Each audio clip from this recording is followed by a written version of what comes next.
Good evening, everyone. Thank you very much for joining us today, Monday, June 22nd, 2026, for the meeting of the County Planning Commission.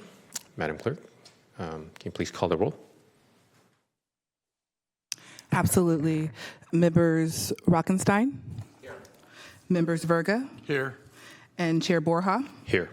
Okay, and let the record reflect that members Devlin and members Corona Sabignano are absent at this time. Thank you, Madam Clerk. Can you please make the announcement? Do you want to do the pledge? For? Gotta do the pledge first. Yeah, let's do the pledge first. Sorry. Commissioner Berg, can you please lead us to the pledge? Thank you. Allegiance to the flag of the United States of America and to the republic for which it stands, one nation, under God, indivisible, with liberty and justice for all.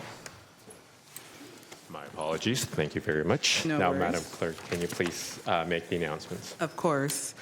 The county fosters public engagement during the meeting and encourages public participation, civility, and the use of courteous language.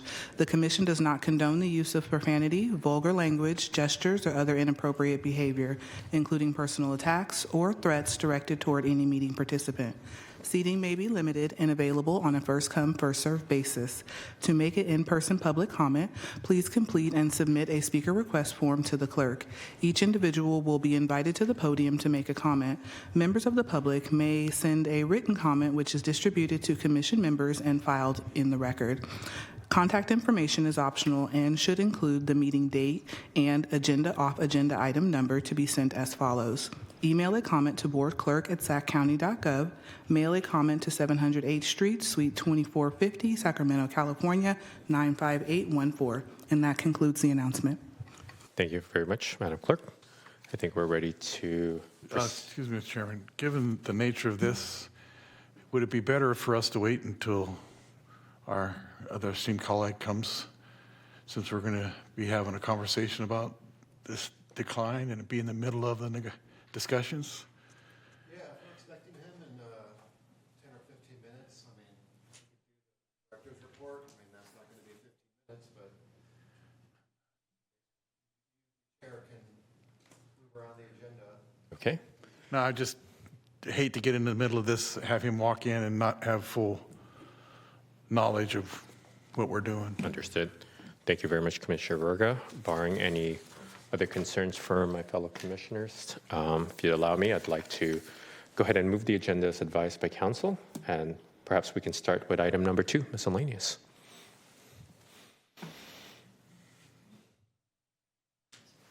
That should be the planning director's report. Sorry, yeah. Madam Clerk, can you? No worries. I was going to read the item into the record, but that is item number 2 is the planning director's report. Thank you very much. Director Smith. Yes, really a short report tonight. I do know we have 3 items on the next agenda, the July 13th Planning Commission agenda. One of those is a zoning code amendment, one of many in our work program this year that we're trying to prioritize to. This one is related to our design review program. We had a lot of outreach with that effort. I think this commission heard perhaps an earlier iteration of it, but it is moving forward for approval. Hopefully we'll get a successful recommendation from the Planning Commission to the board, because we're trying to target August for the board hearing on that item. Other news, the Crowing Fowl, last meeting I reported that it was going forward to the Board of Supervisors the following week. It has been approved. Now we're in the waiting period, the 30 days before it goes into effect. So the board actually took action on the final action on the 16th, introduced and had some deliberation on the 9th, but took action finally on the 16th. So that is now in place. We're working with code enforcement and animal care to work through an enforcement plan for those problem properties that we know about. And then the other thing I'm going to report on, Upper West Side was approved by the board last week on the 16th also. Unanimous 5-0 approval. So we'll see where we go next. And that's all I've got for tonight. Understood. Thank you, Director Smith. Any questions for the planning director? Just one. Don't we also have an appeal on the 13th? Yes, we do. That was the Eswaran tentative parcel map out in the Fair Oaks, or Carmichael area, excuse me. And if we don't hear that, do we not miss the 5-meeting thing? We should be okay. We should, that okay? one. If we hear it. Yes, Okay, thank you. So that is our 5th meeting for that. I believe appeal. so, but we can have folks double check the number of hearings. Understood. Thank you. Thank you. It's looking like we're having a busy next couple of meetings.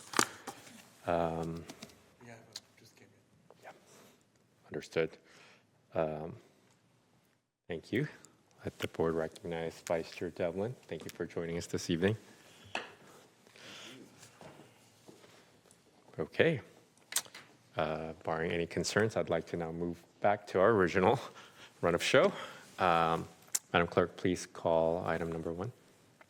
And for item number 1, you guys will be acting as the Board of Zoning Appeals. Item number 1 is PLMP 2026-00035, El Fernito temporary use permit, denial of appeal. This is an appeal of the denial of a temporary use permit for El Fernito horse training facility and host events.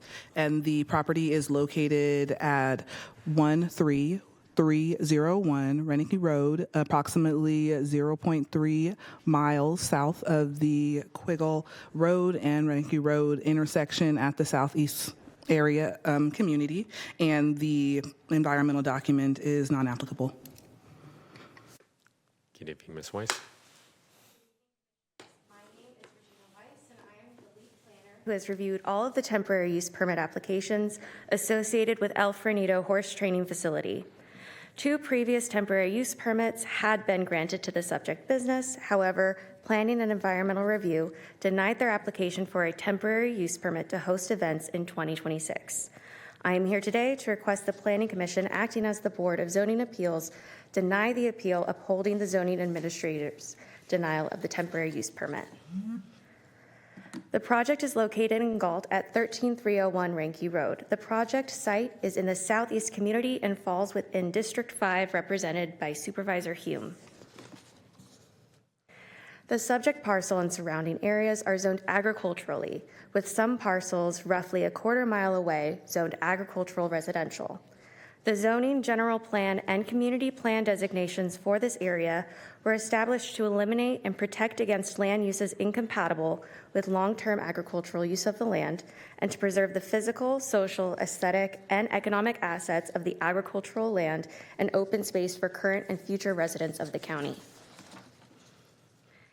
A temporary use permit is an administrative permit that allows for a property to operate a temporary use for a limited time frame or number of events without the requirement or cost of an entitlement process involving public noticing, hearings, or environmental review. As such, there are a number of findings that are required to be met in order for a temporary use permit to be approved, such as the temporary use or structure shall not be detrimental to property or improvements in the surrounding area or to the public health, safety, or general welfare. The temporary use shall comply with all applicable general and specific regulations of the zoning code. The temporary use or structure shall not violate any applicable conditions of approval that apply to a principal use on the site. And the temporary use regulation of this section do not exempt the applicant or operator from any other required permits, such as environmental management department permits. These findings are used to balance the wants and needs of an applicant pursuing a temporary use while also protecting the land and neighbors from a potentially detrimental use whose impacts have not been formally reviewed through the entitlement process. Details of Planning and Environmental Review's analysis on why the proposed temporary use does not meet the required findings are outlined both in the original denial letter and in the staff report.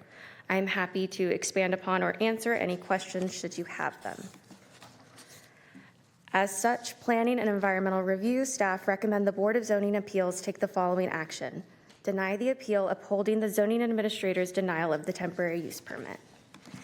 In addition to myself, the zoning administrator, Wendy Hartman, and supervising code enforcement officer, Rosa Orellana, are available to answer any questions. Thank you. Thank you, Ms. Weiss. Going back to the dais, Do we have any questions for staff this evening? Yeah, yes, I do. Okay. Berger? Basically, I'd like to hear from staff about what are the issues that caused the denial this time versus the fact that it was temporary use permit was granted twice before, and what supposedly has changed to cause the decision to be a denial instead of allowing it to be done a third time.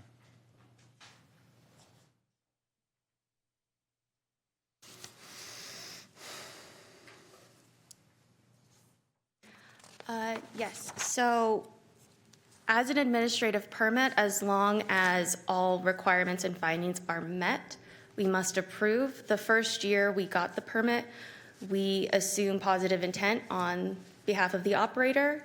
And so when we issue the permit, we provide the conditions of approval. So we do not know until after the fact whether or not the conditions are going to be met or not. The second year that they applied for a permit, we did not have enough evidence to prove whether or not they had complied with the conditions of approval. However, this third year, there had been actions from code enforcement documenting noncompliance, as well as issues brought forth by the sheriff, as well as the district attorney's office, as well as a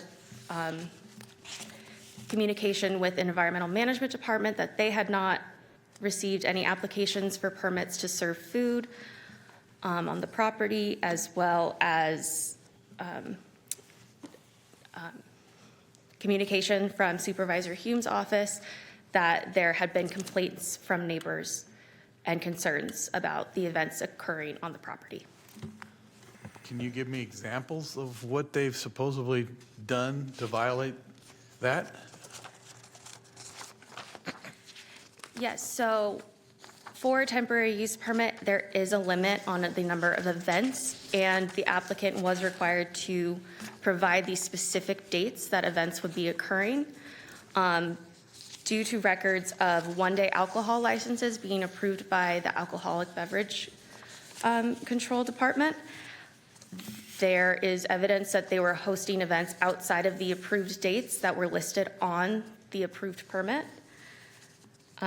Additionally, some of the conditions of approval included obtaining all required licenses, such as a business license for the primary use, which business licensing had issued a warning that no business license had ever been obtained by the operating business, and that is included as one of the attachments, as well as a notice that, apologies, I'm going to defer to Wendy. So in their prior year's permit, they also had requirements that they were to notify the Sheriff's Department prior to having events. And the Sheriff's Department notified us that they looked through their records and had not received the proper notifications prior to hosting any events. And that was similar for Environmental Management Department and other conditions of approval. So the applicant and property owner had the responsibility to make sure they were meeting the intent of what they were approved for and following all of the conditions of approval. Through the meetings with the district attorney's office, that one was held in July, we went over in detail the conditions of approval on the project. They indicated that they understood those conditions throughout code enforcement's records of communications. They also indicated they were familiar with the requirements, but failed to meet those requirements. As such, when we're looking at a renewal for a permit, we are able to use the past application and their performance in meeting those requirements as a determination on whether or not the use is going to create a public or private nuisance and the findings can or can't be met. And in this case, based on the number of times that they had been informed of what the requirements were and the number of times that they had not followed those conditions of approval, there was enough of a record in place to show that approving the temporary use permit would likely not result in them complying with the conditions since they hadn't been complying with them in the past years either.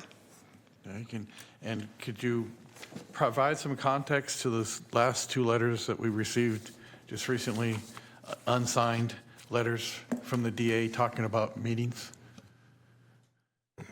Sure. So staff, excuse me, Todd Smith, Planning Director, staff from Planning, myself, Wendy Hartman, as well as Code Enforcement and the Sheriff and the Deputy District Attorney who wrote those letters actually met with the property owners, as Wendy indicated. We actually set up the first meeting. All parties were there. That's where Wendy was describing how we communicated the requirements of the conditions of approval, the notifications, the process that a legitimate operator would need to go through to make sure that they're operating and conducting the events consistent with the conditions of the temporary use permit. They understood, or they indicated they understood what the requirements were and that they're responsible for anything that happens outside of those conditions because they are the property owner. We invited the property owner to a subsequent meeting earlier this year. However, they did not show up. Okay, and that's kind of the context of what the letters from the DA are covering here? Okay. Thank you very much. I appreciate that. Any other questions from fellow commissioners? Vice Chair Dublin. Just to be clear, prior to the in-person meeting, was there written notice given to the property owner of the past violations?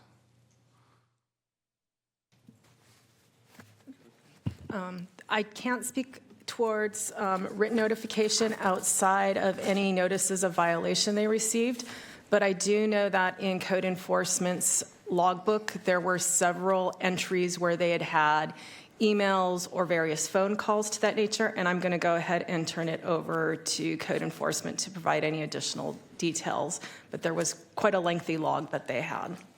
Hi, good evening. Rosa Oriana, Supervisor for Code Enforcement.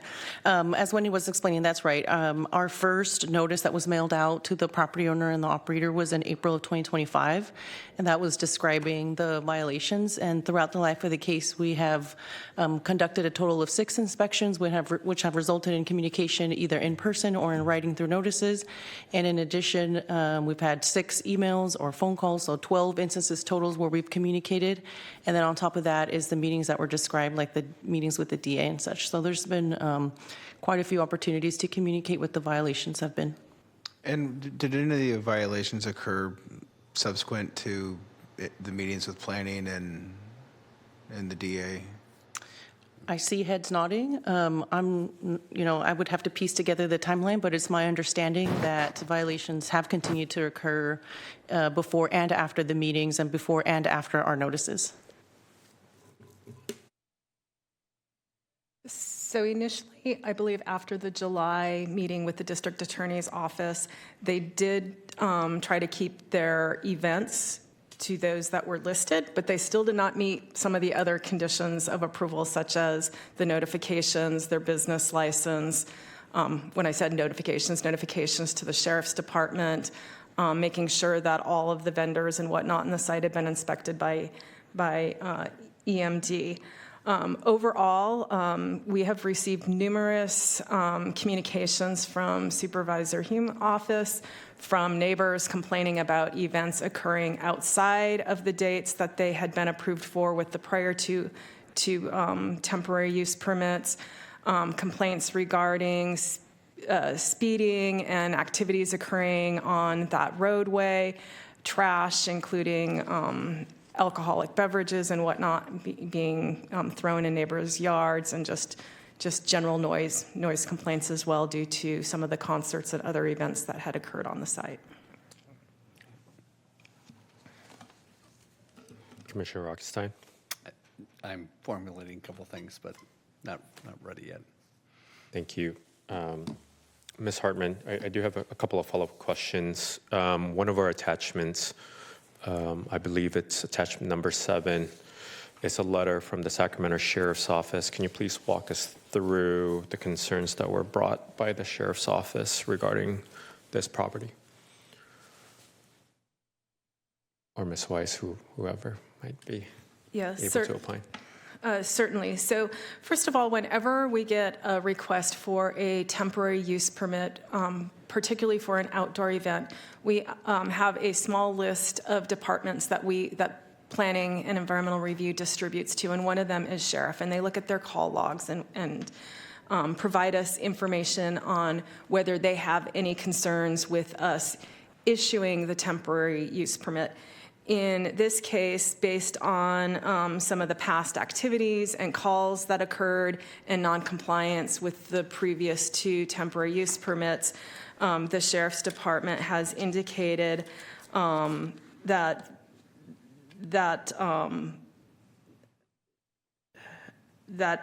for those reasons, even though they didn't receive complaint calls, as I mentioned, majority of the complaints were going to the Board of Supervisors office. That's often something we hear. Folks want to remain anonymous. They notify through the sheriff's office. But even without kind of a significant list of call logs, they believed that the temporary use permit was problematic in that they were not historically following the conditions that were given to them. Understood. Just so we're all on the same page, the sheriff's office letter did note, and I quote, they found 0 crime reports in their system, and they did not find any calls from the neighbor or citizens' complaints for every activity occurring at the location, and that it's more so that they're disturbed by the applicant's failure to give prior notification. However, since there were no complaints, if the planning department do choose to move forward with granting them, that they then went ahead and listed a number of additional conditions for consideration. Correct. But these are not necessarily things that they have failed to do prior. They would be conditions that the Sheriff's Department would want added to a permit if we had approved the temporary use permit for 2026. And as I mentioned, while they didn't have calls for service, we were receiving regular communications, as I believe code enforcement was, from Supervisor Hume's office regarding complaints they were receiving from neighbors. And while we directed folks to contact the Sheriff's Department, apparently they chose not to. Understood. Commissioner Borhaug, could you say the last part of your question again? I thought I interpreted it to mean, or to ask, whether these new, or the conditions outlined 1 through 4 on the second page of the sheriff's letter, whether those conditions were new or previously included in the temporary use permit and were followed. Yes. Can you please enlighten me on that? Yeah, so I'll just, real quick, the first condition, number 1, notification to the communication center, is actually a condition on the prior use permits that was not followed. So going back to the first page of the sheriff's letter, attachment 7, he states that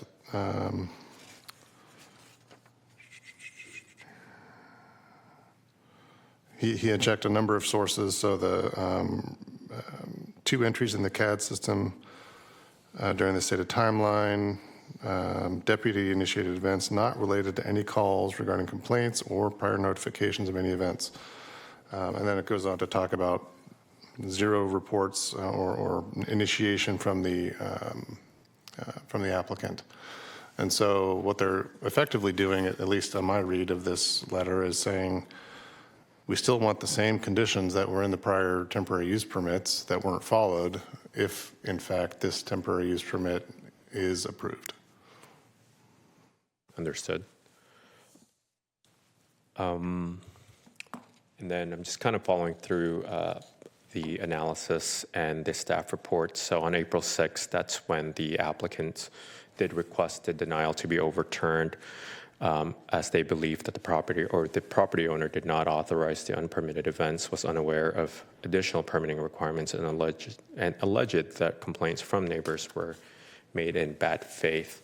I was just wondering, since that was part of the request to overturn the appeal, what, if anything, was done by staff to analyze, purport, or recognize whether there's validity or truth or any impacts to the statements that were made by the applicant on the request for appeal. Like, what kind of investigations have we done outside of the, I believe we can all recognize that there's a bit of a history of non-compliance, but let's just maybe focus on the April 2nd request. So I'll start to answer that and then go to Wendy and others if needed. I don't believe we took much, we didn't do a lot of research based on that request from April because we had previously communicated to the property owner that they are responsible as the property owner for what's going on their property. Whether it's permitted or not permitted, they are ultimately responsible. We informed them at the meeting in last year that ultimately the temporary use permit rests with them as the property owner. They have the ultimate responsibility to comply with the conditions. Even if it's an unpermitted event, they're on the hook. And so because of that prior communication and outlining the steps that are necessary to comply with the conditions, we thought we had been extremely clear. Understood. Thank you. And if I'm understanding correctly, the enforcement follows the parcel and the property ownership, not necessarily the people or persons that are hosting the event. So, for example, if there might have been any issue, so to speak, it still falls within the person that applied the temporary use permit. Correct. And in this case, that's the same as the applicant and the owners, if I recognize. We also had email communications indicating, making it clear to them that they were not to operate any events until and if such time that they had a new use permit submitted. And it appears that code enforcement and others had done some verification that they were continuing to have events. Understood. Thank you. Thank you. Yes, our office, when we received a complaint about upcoming events, we verified Facebook posts or any other online presence to confirm that the events were being advertised and that they continued. Understood. What other actions does code enforcement typically take if there is a perceived or investigated, or in this case, a finding that there are violations that have been made? Thank you. Yeah, of course, our office always wants to start with education and outreach. So we did conduct 6 inspections. Only 3 of them were billed or had a fee associated with them because we do want to make sure that we're all on the same page and understand what the violations are, how to come into compliance. So that would be our first step, is to, of course, reach out, establish contact. Even from that first inspection when we met with the property owner on site, that's what we intended to do. And then once we do move to enforcement, our official process is to mail out notices that include all the necessary information to know what the issues are and how to come into compliance. Understood. Thank you. And then, sorry that I'm kind of going back and forth. I'm just kind of following the thread in the staff analysis. The meeting that occurred in July 9, 2025, staff report says here that the owners and their representatives indicated they understood the requirements that would ensure that the remaining approved events for the years were in compliance.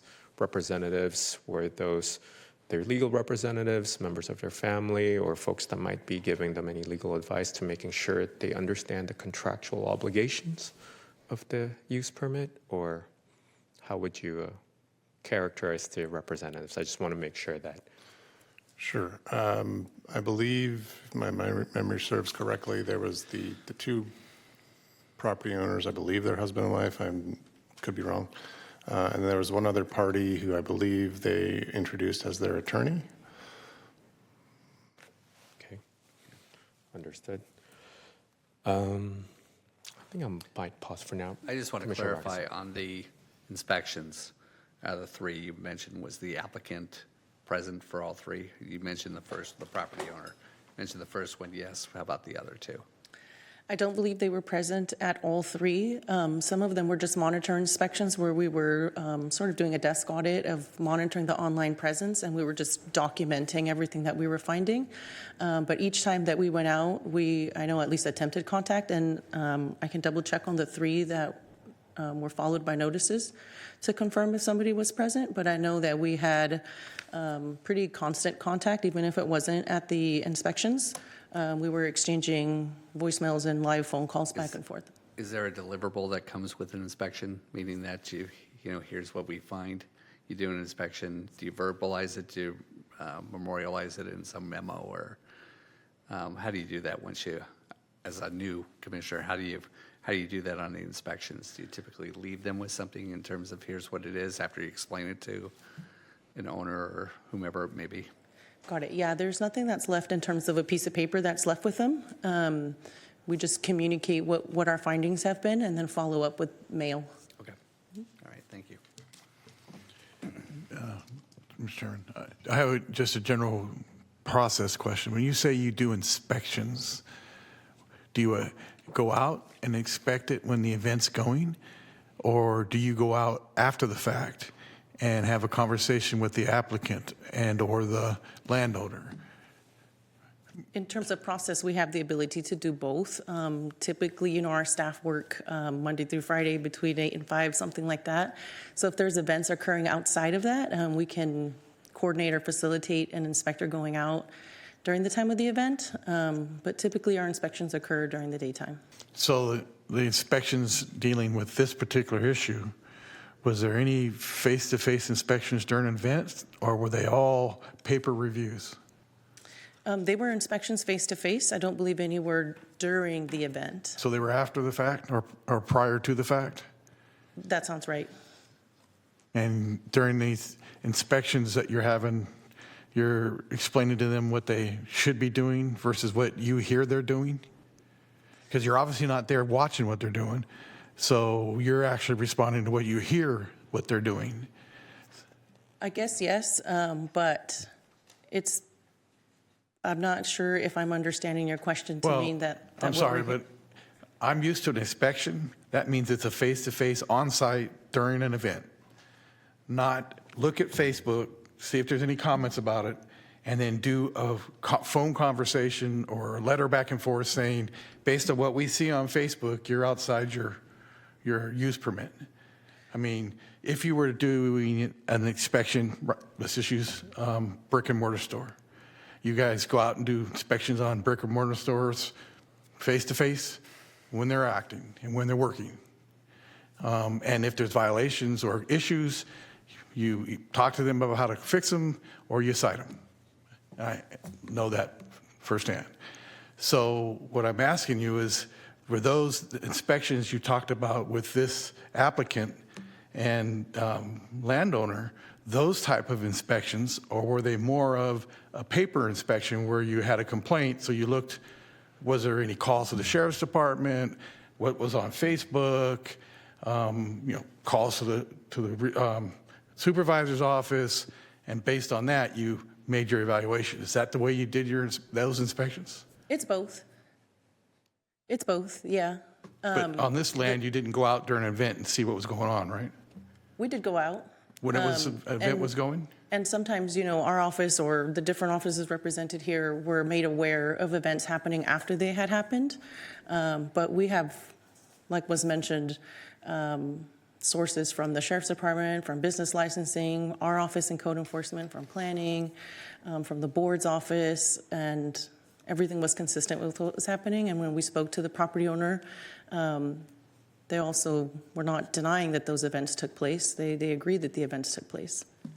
Okay, I'm just trying to determine whether it's an actual face-to-face inspection during an event or if it's just a paper review. And it sounded to me that it's paper, on this particular issue, it was a paper review, usually after the fact, right? No, we were present. Our officers responded to the property and spoke face-to-face with the property owner and communicated the conditions that were on the permit and what violations were taking place and how to come into compliance. I understand that. I think he's asking if anyone from code enforcement was there during an event. Understood. As I stated, we were not, I believe, I can double check. It's okay. If you weren't there, it's not the end of the whole proceeding. I understand. I'm trying to answer the question accurately. I can double check to make sure. As I understand it, we were there at the property, but not during while an event was occurring. Thank you. That's kind of what I wanted to know. Thank you. But if I may, just maybe a point of at least clarification for me. But there were events that were taking place that were not scheduled or as otherwise on the permit, right? So had you a plan to attend every event that was listed on the permit for person, you would have missed some number of events because there were activities that were occurring outside of the regular scheduled permit. That's correct. All right, thank you.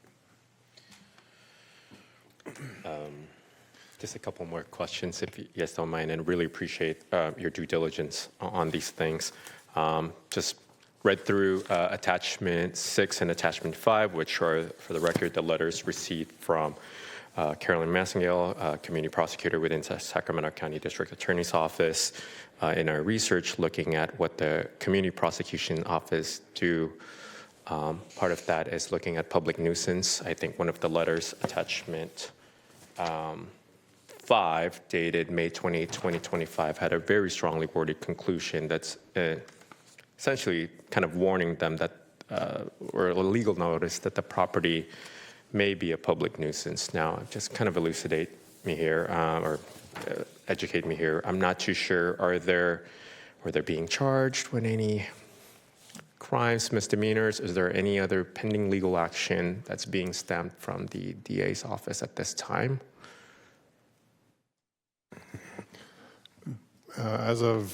Based on my knowledge, as of right now, there is not, from a criminal perspective. Obviously, the letter is, like you said, pretty strong language. It talks about the public nuisance being a misdemeanor crime. I'm not aware of any charges being filed. I think we were trying to resolve this. Again, this is the 2025 letter that refers to scheduling another meeting later in the year, which the second meeting, the property owners did not show up to. Understood. Thank you, Director Smith. And then kind of just overarching, going back to the attachment number 2, which is the actual letter sent to Chris Trapp, who is the applicant, and which also included the property owner. It's titled Denial Temporary Use Permit, Control Number PLNP 2026-00035. I'm looking at this document as if this is essentially the rules of engagement, in which the planning staff is looking at the boundaries with which they have the ability to either deny or not accept a renewal of a temporary use permit. In this case, you have eloquently put that, one, you violated prior temporary use permits. There's an open code enforcement case, there's sheriff concerns, and there are neighbor concerns. Now, sounds to me that those are 4 pretty strong valid points that are kind of a black and white, so to speak. Like, this is just, you either not have these things on your record, then we approve you, or if you have these things, therefore, by our rules, we cannot provide you with a renewal of the temporary use permit. Am I understanding that correctly, sir? Yes, that is correct. Okay, so we're not really like litigating potentially, or not litigating, but questioning ethically the validity, the legal aspect of the actions that happened. It's more so just looking at, okay, there's a contract in which they have agreed upon, which is the temporary use permit, but because of the reasons that I've laid out below, we cannot move forward because they have failed to meet or at least get the actions. And if I understand correctly to Director Smith, we would not need to have any ongoing legal action by both the sheriff's office and or the DA's office in order to not invalidate but deny, as long as all these other requirements were failed to have been met, that you, the planning director, have the bounds for denial based on the ordinances and the rules that we have as a county. That is correct also. Okay, understood. No any other questions? Okay, we'd like to, I think that concludes our questions for staff. We'd like to request or offer the opportunity for the applicant or any members or, well, not opportunities for the applicant first, and then we will be taking public comments afterwards. Then go back to deliberation. And I will go ahead and administer an oath for anyone who will be addressing the commission. Please raise your right hand, and the appropriate response is I do. Do you swear that the testimony that you are about to give to this board is the truth, so help you God? If you do not swear, do you so affirm? I do. Thank you. Good evening. I introduce myself as the new guy that is helping Javier Davila. The person that was actually helping him before, like you guys mentioned earlier, an attorney, no, he was actually a friend that was helping him out. Unfortunately, he's no longer here because of the lack of doing his work. So now I'm here. I'm the one that is helping Mr. Davila with the new permit. How did this happen? I hired Chris, who is the one that is on the application, to fill out the forms because I lack a lot of that time to do all this stuff. So I hired him with the permission of Mr. Davila to be able to file for that application for this year. Myself, I've been involved in horse racing for the last 30 plus years. Also, I'm involved in real estate, so I'm coming familiar with a little bit of laws here and there regarding the horse racing and regarding the real estate aspect of it. Mr. Davila has asked me to help him out due to the issues that he's been facing lately with what the planning review has been saying. He doesn't deny any of the work that they're saying. Basically, they're truthful and all that stuff. The only thing that I wanted to bring up to you guys is that first, he was given that, the permit the last couple of years, which that's one of the parts that is done in the past. Why not this time? Well, I'm here to try to appeal for that. Why it should be this time? And one of the things that it was brought up was the sheriff department that he's supposed to call and let him know about the event taking place. He actually mentioned to me, this is in Spanish because his language, he lacks English a lot, so he's the one asking me to talk to you guys right now, so that's the reason I'm here talking to you guys. So they called the sheriff department, and when they called, the sheriff department would tell them that they're too busy to handle that. So that's what happened when they were calling, when the events were taking place by the sheriff department. There's a sheriff by the name of Salvador Robles, which I got his business card right here. He was the one helping him out. He's the one that was giving him guidance a little bit more about, what to do, how to take, approaches to what's happening at the events. So he was the one that basically was helping him out a little more when these events were taking place. Why would I ask, for the appeal to be on his favor? First of all, before he lacked experience. He had no knowledge of what happens during an event, and actually he wasn't explaining a lot of this stuff to him. So, as you could tell him, his wife is right here in the front. His son is also here in the front. They came here because they want support. They're here because they're a family that they've been involved in horse racing since they were kids. So this is kind of like a side thing for them, and their main thing that they do is a restaurant. As restaurant owners, they currently are running a franchise, a family-run franchise. And I'm saying this so you can know the type of people they are to this community or the community they go to. They opened already over 18 places where they brought over 250 jobs to different communities. So they're not trying to, harm any community that they go to. So what's happening right now is just a lack of understanding. That's what happened in the last couple of years. The person that was with them, there's a couple of times that they took initiative to do events that he was not aware of. He was given violations. He was given the time to basically to he was fined for this violations, which he did pay for those violations, knowing as the owner he's responsible to whatever happens in that property. So even though he lacked the knowledge that those events were going to take place, he still paid for those fines. So that being said, it's not like this gentleman was trying to do something wrong to the community or anything like that.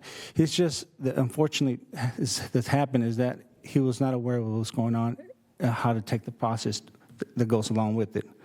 Now, fortunately, hopefully it's not too late, it all depends to you guys, is that now he has someone that's going to help him. Now he knows that someone's going to know, goes by the laws, that as a real estate agent, we know that we're liable for all the stuff that we do, so we know the laws that we have to follow. So now I know that what the laws are to be followed now at this premises, if allowed by you guys to have the new temporary permit for the following year.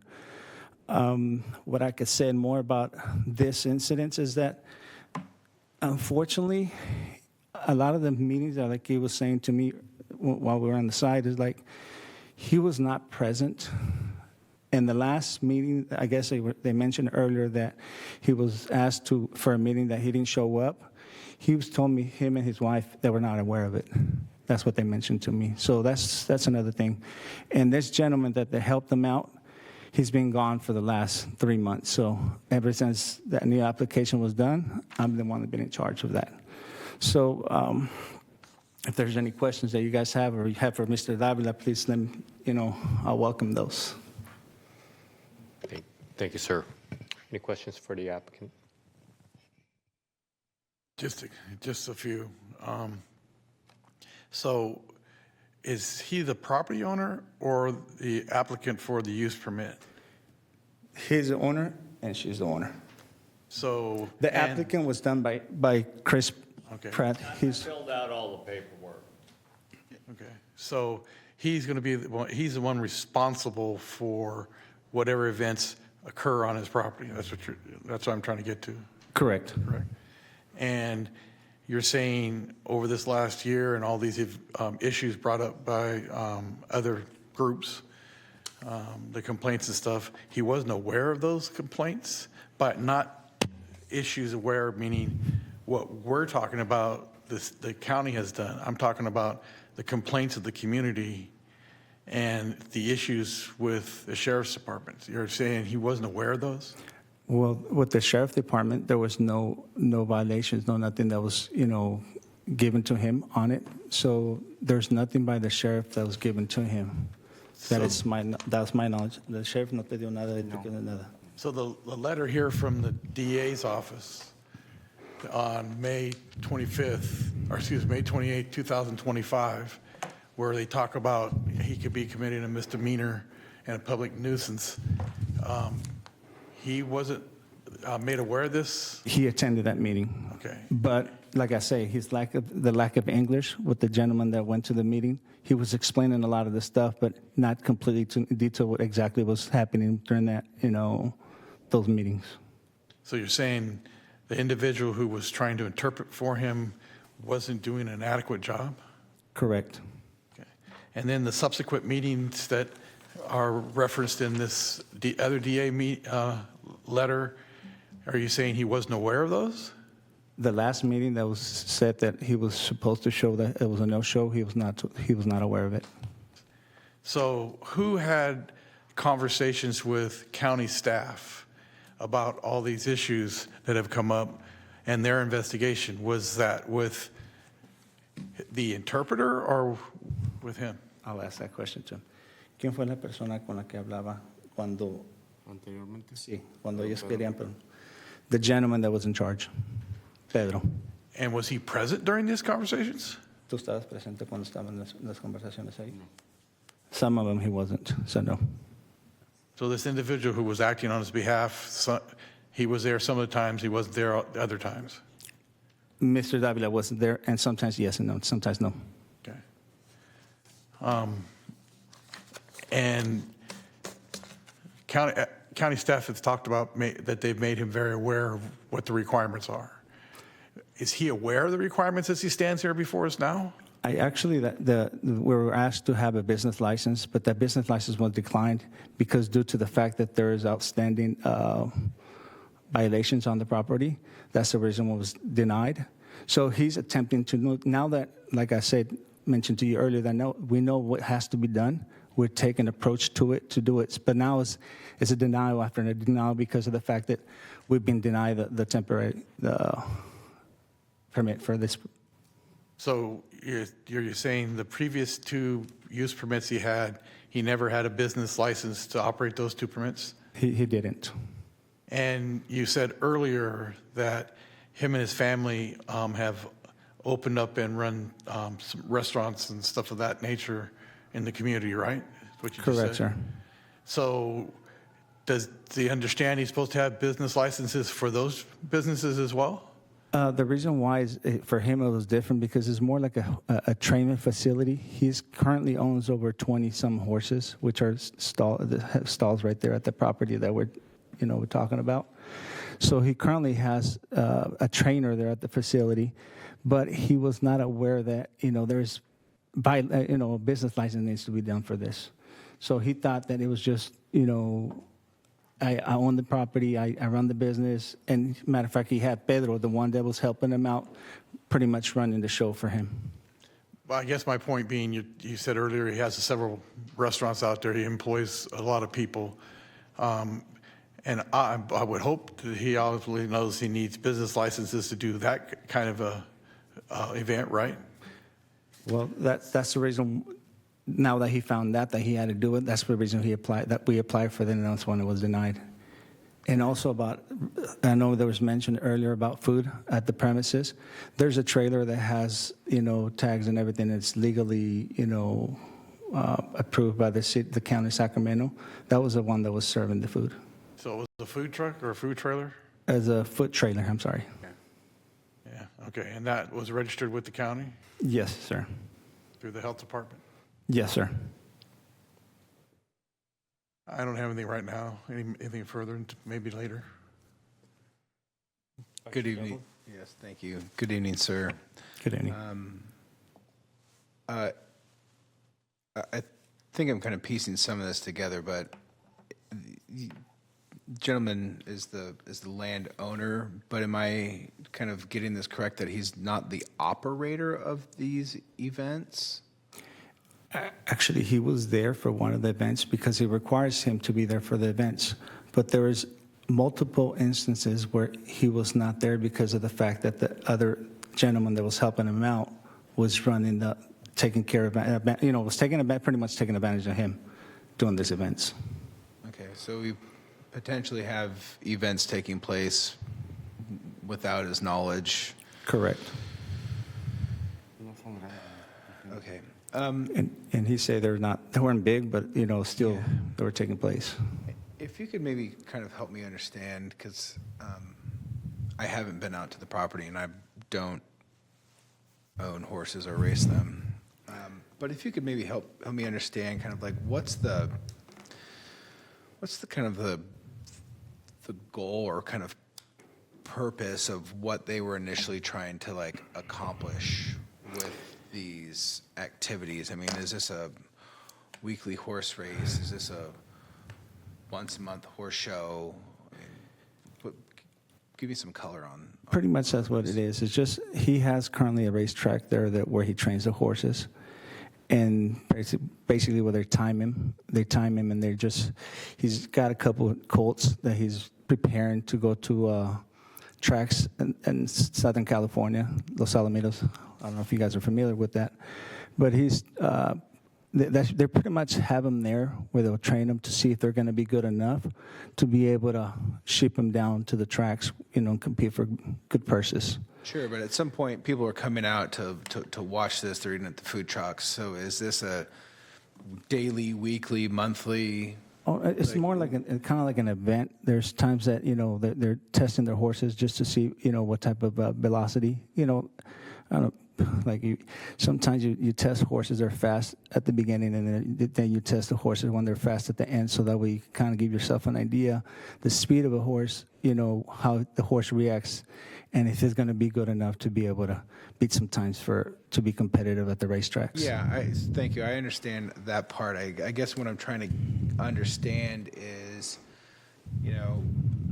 what was the intended frequency of these events? Because it sounds like, well, it did. Those number of events exceeded the, kind of permitted scope of the conditional use permit here, or the special use permit. So, I mean, what was the intended frequency of these events? As you could tell, there was 10 dates that were asked for the year, And those 10 times pretty much is just family, friends, invite, people that, are, knowledgeable about horse racing and all that. Sometimes you just want to know what's out there yourself and other people around, especially that live close to where you have your horses. So for him, it was kind of like having that property once in a while, have an event, kind of like invite people to come and look at it, just, show them what they got there. Okay, and, how many people are we really talking about? And follow-up to that is, it seems to be some, at least complaints of, parking and blocking roadways. So, I mean, how many people can this property kind of like realistically? The property consists of about 30 acres. So there's plenty of space for parking. However, there's times that you advertise and you don't know what you're going to have coming in.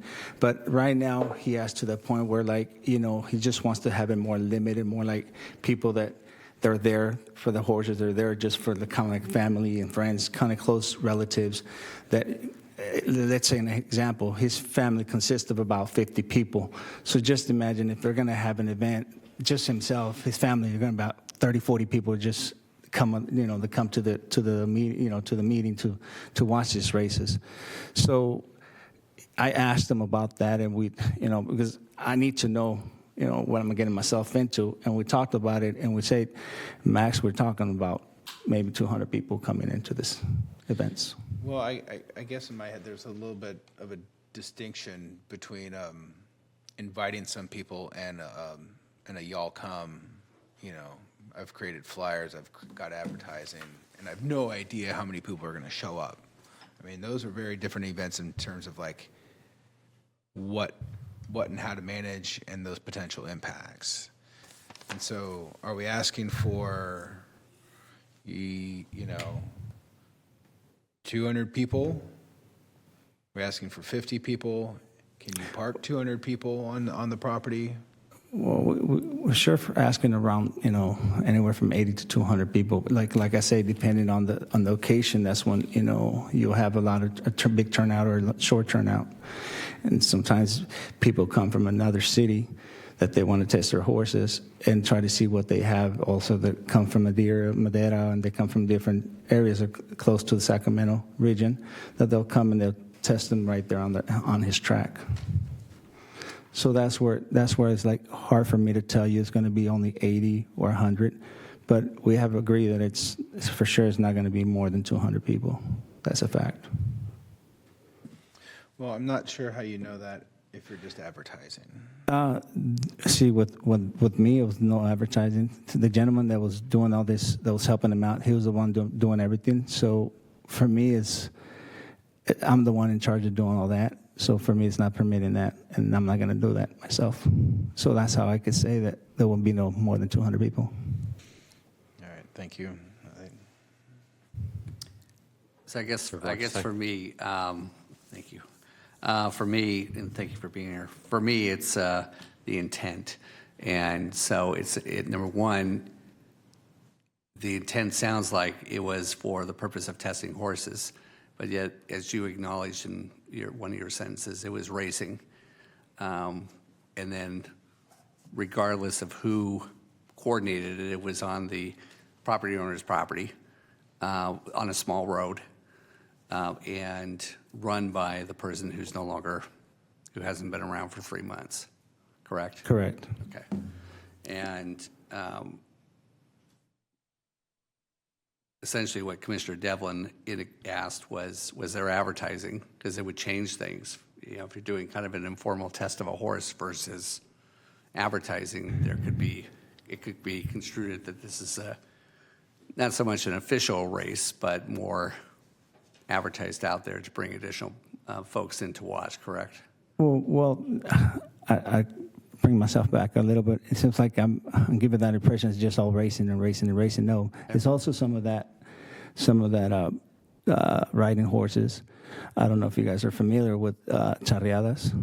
Those are like Mexico traditional, like rodeo type of things where they're families come and they're just having a good time with the families, riding the horses, having their daughters, like myself. In the past, I had my daughter join one of those teams where they're just instead of being outside doing crazy stuff or not being busy, we keep them doing, traditional stuff that reflects our culture. So that's what we try to do. That's what they're trying to do as well there too. So it's twofold. It's really kind of informal riding and then racing. Correct. Is that what it is? Was that the original intent of the use permit for that purpose, or was that explained originally that this is the purpose what we're requesting this use permit? Well, like I said, the gentleman that was here before, he could have He's said not something here. to He you, can't, but you I'm know. here now saying to you that what it is more of like a training facility. It's a training facility. Okay. That's what he wants to have Okay. there. Okay. And when, during the training facilities, when there's, gatherings, being able to have a permit for those occasions. Okay. And that's why it's limited. Okay, thank you. Yes, sir. Thank you. For staff, Or actually, would you like to maybe save that question afterwards and then allow allow any other questions to the applicant at this time? No. Actually, I just have a kind of a follow-up for the applicant. Basically, you're saying that the individual who was helping him operate this process basically didn't give him any information or limited information as to what he was really doing? Limited, correct, sir. And with the language barrier, are you saying now that the applicant knows what the requirements are? Because, be honest with you, you're saying it, you're talking about somebody else who was doing the same thing, and he's standing there not saying anything. So I'm kind of concerned that because of the language barrier, what happens if you leave in 3 months and he's back in the same boat with doing what he was doing before? He runs businesses, so he's got to be able to have some kind of a way to communicate. Can I Yeah, translate that because to to be him honest so I with can you, let him know? I'd rather, we need to hear from him. Okay. You have to get, It's a wife. Yes. She's far away from, she's more involved in that restaurant business, but that's her husband. Madam Clerk, do we need to swear in? One moment. Let me get my. Okay. Do you swear or affirm that the statements that you're about to make to this board are the truth, so help you God? And if you do not swear, do you so affirm? I do. Thank you. Okay, so basically, I'm mostly involved in the restaurants. This is something, that we do at times to get, when we're stressed out, keeping this as a family event as well. I speak English. When it comes down to paperwork and all these things, it gets me really nervous, so I try not to get involved. So then that's why we hired them to help us out. But from here on, the meeting they had said on April, we weren't aware of it. So I don't know how exactly did they get a hold of us about that meeting. So like I said, I speak English, but when it gets down to these paperwork, I get really nervous about it. And yes, we do have businesses, and we do know we have to have business license, but for this, since it was just like a permit event, we weren't aware that we were supposed to get a business license. okay, so basically you are doing the translation for him. No, not for this, no. Just for the businesses, but like I said, when it comes down to this, for the restaurant, I'm aware of all of it because we've been doing it since 2008, so I'm just mainly involved there. This, he hires someone else to get it done, and I do own the property as well. Okay, all right. Thank you, I appreciate that. I could have him. I know you asked me, Tim, a question, and I'm going to translate that to him so that way he's aware of it and he could answer that to you. Dijo que ahorita yo te estoy ayudando a ti, pero ¿qué pasaría si yo dejo de ayudarte? Entonces, ¿ahora qué persona va a venir a ayudarte ahora? ¿Va a volver a pasar lo mismo? Can I say something else? Now that you said that if he's gone within 3 months, now I'm starting to get more involved, so definitely I'll keep track of everything, if we get approved and make sure everything is done correctly.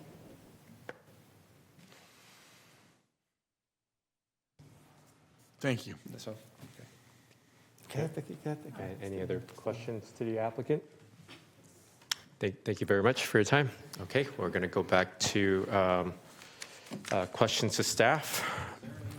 Oh, are there any other public comments? And we have not received any public comments for this item. Thank you. Thank you for the reminder, Council Burke. Thank you.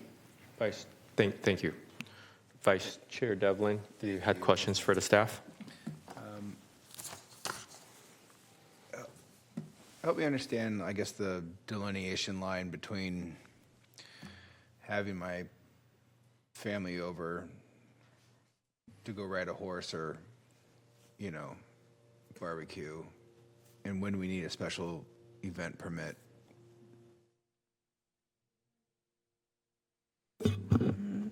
Certainly. So I would say that most of us, when we are having family and friends over, we don't charge ticket prices. We don't advertise broadly through different social media venues, things of that nature.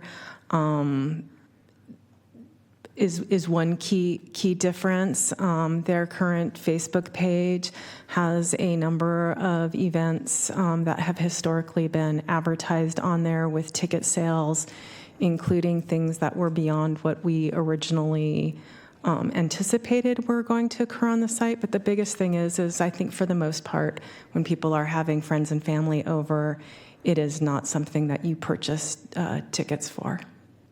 All right. Thank you. Any other questions? Commissioner Verga. Just so we're clear, when you met with the applicant, did you feel comfortable that he was understanding what you were trying to tell him his responsibilities were? When we met on July, what day was it? July 9th, I believe. It was in July of 2025. Both he and his wife were there. His wife spoke quite a bit. There was also a gentleman named Pedro, I believe Rodriguez, who they're referring to as the person who's no longer with them. They all seem to speak and understand what the requirements were.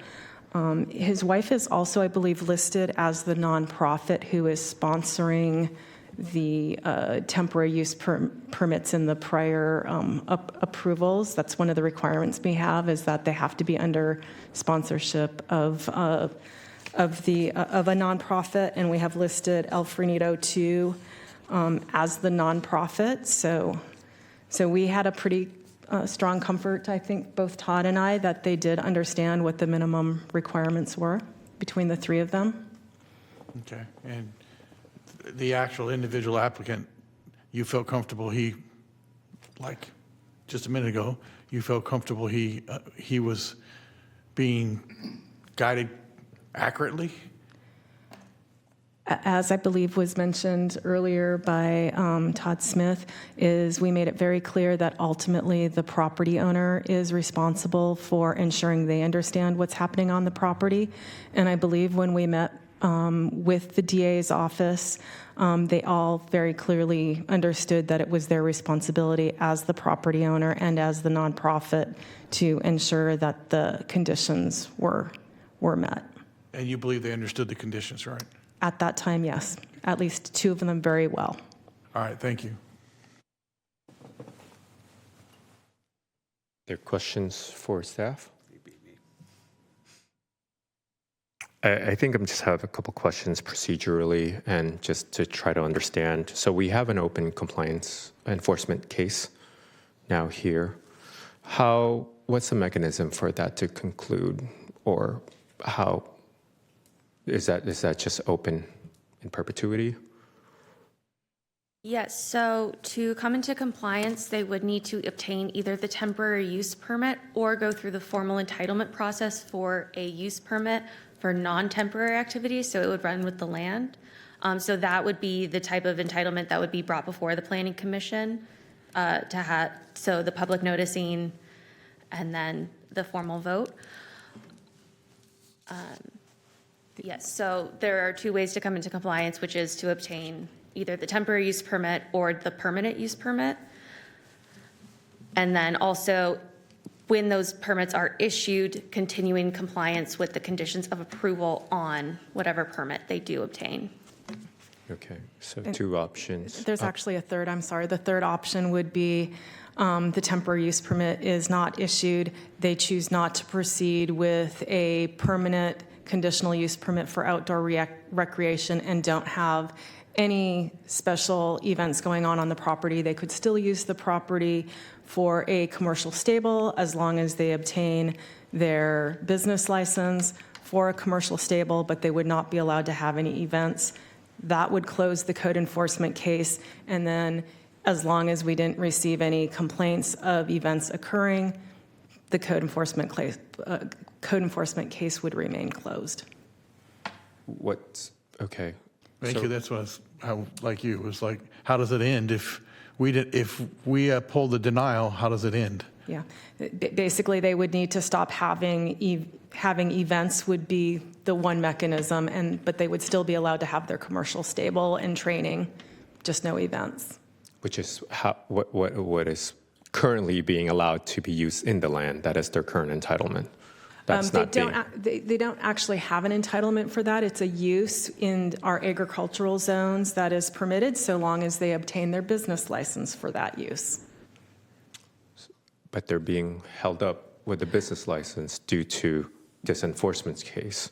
Yeah, so for a business license, there's kind of two parts to approving it. One is a recommendation from planning that the use is compliant with the zone that it's located in, as well as there are no open building or code violations.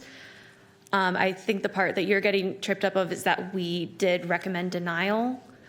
Because of this hearing, we did include in the denial letter that pending the result of this hearing, that the business license could be reopened and then approved so they wouldn't have to reapply. So should you grant the appeal and then we issue the temporary use permit, then we would then approve the business license for the horse stable. But or if you deny the appeal and then they stop operating the events, the code enforcement case closed, and then we can also recommend approval of the business license.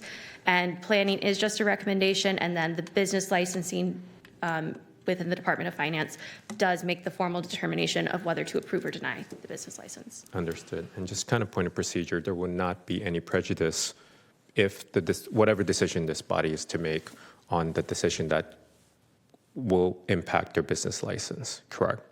Correct. So I don't want to say the slate's being clean because obviously we have paper trail and there's history behind it, but I do believe there's an opportunity for them to follow or at least be good characters and for the county to not hopefully stifle El Fornito's actually little breaks. So we don't want to be the Fornito in this opportunity if they want to actually comply.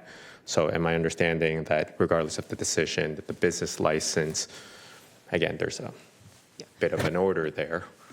So there's two aspects to their business license. One is their current commercial stable and training business. So correct, regardless of what happens with the temporary use permit appeal tonight, that could move forward. It would be conditioned to make it clear that no events are permitted as part of that business license. And so it would not affect them from being able to operate that business. And it also wouldn't prevent them at some point in the future if they decided to submit the larger application form for the permanent outdoor recreational facility that Regina had mentioned. That requires a use permit to the Board of Supervisors, I believe, right? Because it's an event center, an equestrian center. And so it would go to the Planning Commission as a recommendation and then onto the board. It would be similar to, I think we have Brookside Equestrian Facility and a couple others where they're doing kind of a combination of activities and event center with their agricultural operations.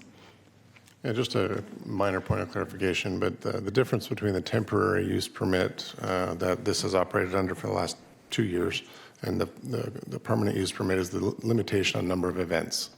The temporary use permit is limited to up to 10 per year, which is, it is what it is. It's what the zoning code allows. The permanent use permit may or may not have limitations on it depending on the public process. Yeah. The other restriction is that under the temporary use permit, they have to have a nonprofit that's sponsoring the event. They would be able to just operate it as as kind of a commercial event center and equestrian facility under the permanent one. So yeah, so there's more restrictions on the temporary because it is supposed to be for limited term operations.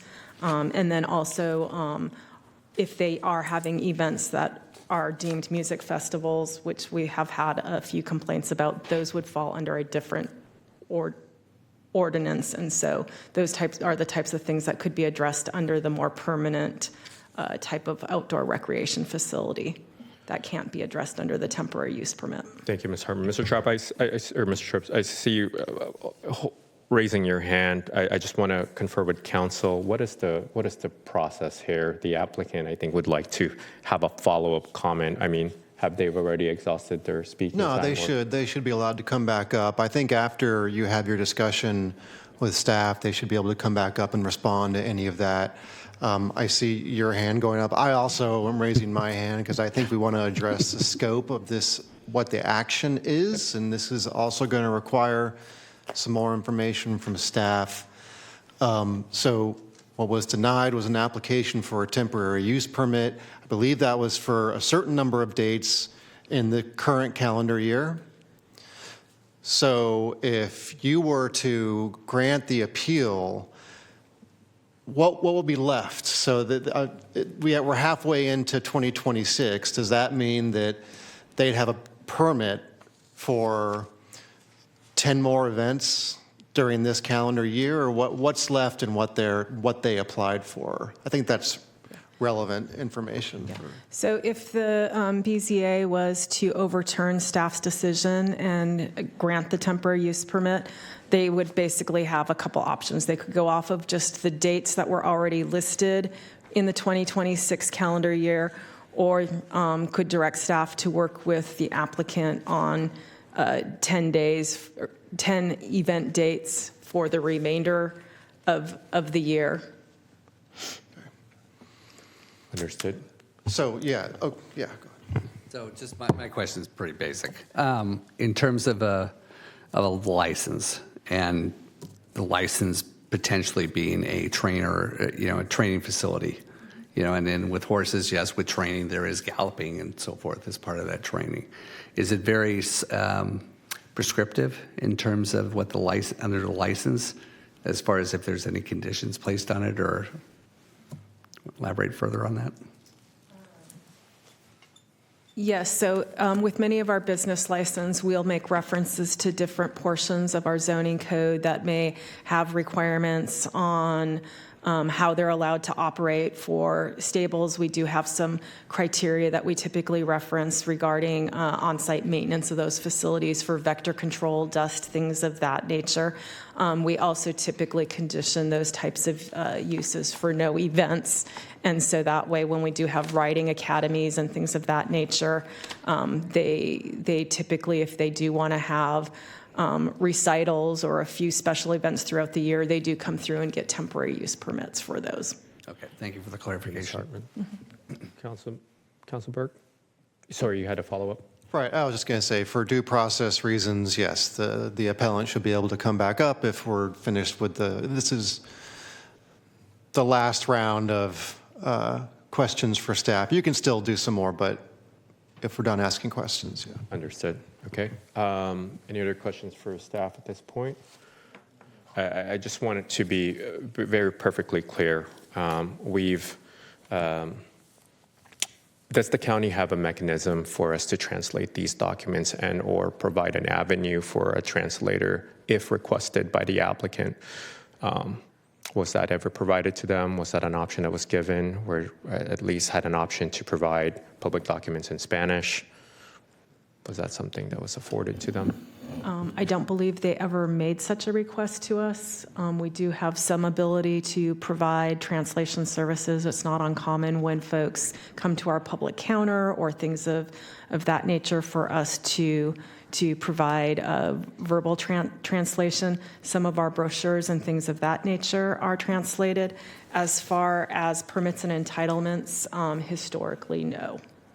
Understood. But if I'm understanding correctly, they've had one in 2024 calendar year. They've had one in 2025. So ignorance of the process may not necessarily be the case, because this would be the third year in which they're going to be requesting this. And this is the time where staff is, denied. Okay. And then just out of curiosity, what might be the typical timeline process for them to be able to go from here? Let's just say, regardless of the decision that happens here, or let's just say that assuming that their appeal is denied, right? So if the appeal was denied, and right now that they're unable to, so we're effectively, the Sacramento County is not allowing them to have a temporary use permit. There was a scenario that said that, one, you can pursue the business license that way within a limited scope, and then there's conditions that they would need to kind of abide by. The second one is having a more permanent change to the allowable use or something in a manner. I apologize that I'm butchering your explanation, Director Smith, that would essentially allow them to still be able to hold these types of events, but more in a permanent fixture and not necessarily limited to just 10 times per calendar year. But that would require an actual, not necessarily zoning change, but a separate application, for example. It would be for a conditional use permit. So a typical conditional use permit in which the county already has a mechanism, because like you stated, Ms. Hartman, there are several equestrian centers that may or may already have similar types of events like this in the future. So this is something that the planning department is well equipped to at least advise, understand, or at least inform and educate. Conditional use permit can range for a few months depending on the process.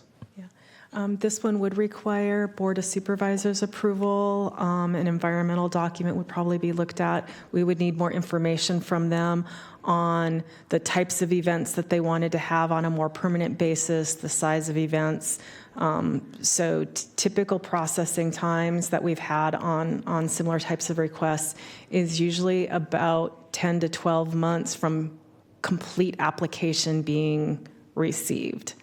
And so it's not from when they submit, it's from when we deem it complete. We have all the technical studies ready and what have you. So a lot of it will depend on the type of information they submit to us.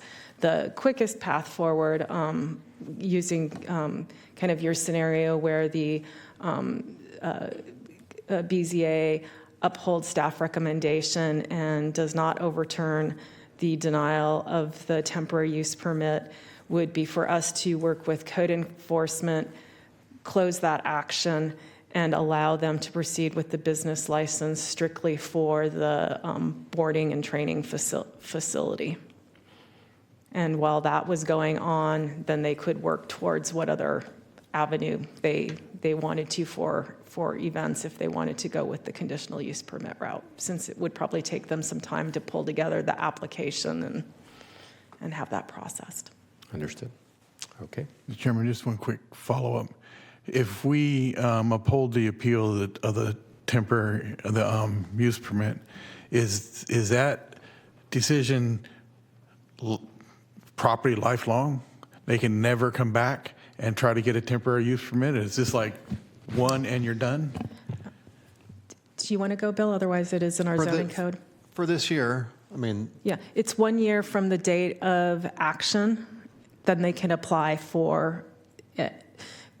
There's a section in Chapter 6 of our zoning code. I don't have it exactly in front of me, but in Chapter 6 of our zoning code, when a permit has been denied or revoked, you have the opportunity to reapply 1 year later for the exact same type of permit. So we've had that happen with short-term rentals before, where they've had to wait a year. And is that 1 year from the date of denial? I would need to confirm with our county council, but I believe it would be 1 year from tonight's action, since it was appealed. Otherwise, it would have been 1 year from when our denial letter took place. So it's going to be one of those two, depending on the read of the code, since I don't have it directly in front of me. So it's either April or June. So, but they come back later on and Right. and resubmit and try to make sure that they're in compliance with all the requirements. Year after today. Correct, and I would caution in those cases, we would be verifying that during that 1-year time period, they were not continuing to have any illegal or unapproved events or activities on their site, because that would also be grounds for, Subsequent denial. yeah, correct. Okay. But the case would be technically closed if we were to uphold the BZA, and you mentioned that there would not be any prejudice. So I'm trying to figure out whether or not they would be starting as a brand new slate, right? I just don't want inadvertently put them in an inadvertent cycle with which we're kind of driving a behavior. I understand compliance, but Yeah, so if let's just use tonight as an example, since we have to look into it. So they apply a year from tonight, and during the past 12 months, they did not have any events. We would have no reason then to assume that they wouldn't necessarily comply as long as we could meet all our other findings. But if during this 12-month period, they continued to have regular events, then that would be an indicator to us that they hadn't really learned from the past denial and are going to continue to be an entity that is going to struggle operating in compliance with any conditions.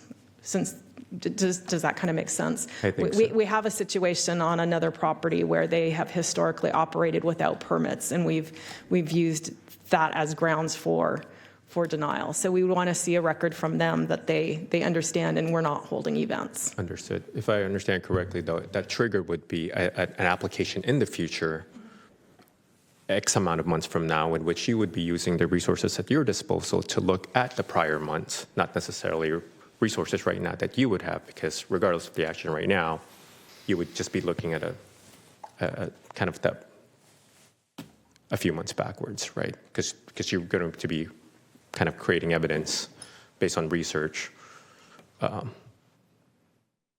Correct?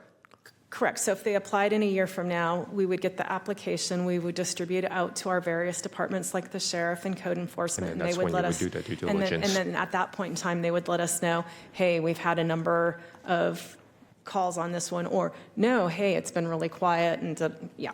Understood. So your due diligence was triggered by a future application in which you take a look back for the 12 or so months past with which they are supposed to be in a behavior with which they are being compliant to establish the history. Okay, on a clean slate. So really, Commissioner Rockenstein. in my, I've kind of jotted it down. There's really kind of a number of ways they could go about this. One is, should this temporary use permit be denied, they can go back and obtain a business license to operate a commercial stable. That's number one. Second one, they could still need to obtain a business license during that period of time, but also eventually apply for a commercial use permit if they want to make it more on a permanent basis. 3 is the scenario of still business license a year from now, apply for a temporary use permit, or 4, you always have to do nothing. 4 is the applicant does nothing, and is in compliance with the zoning requirements. Is that correct? Those are all the scenarios? Okay. All right. Okay. Any other further questions of staff before we invite the applicant back to the podium? Applicant team, the floor is yours if you'd like to address the commission at this time.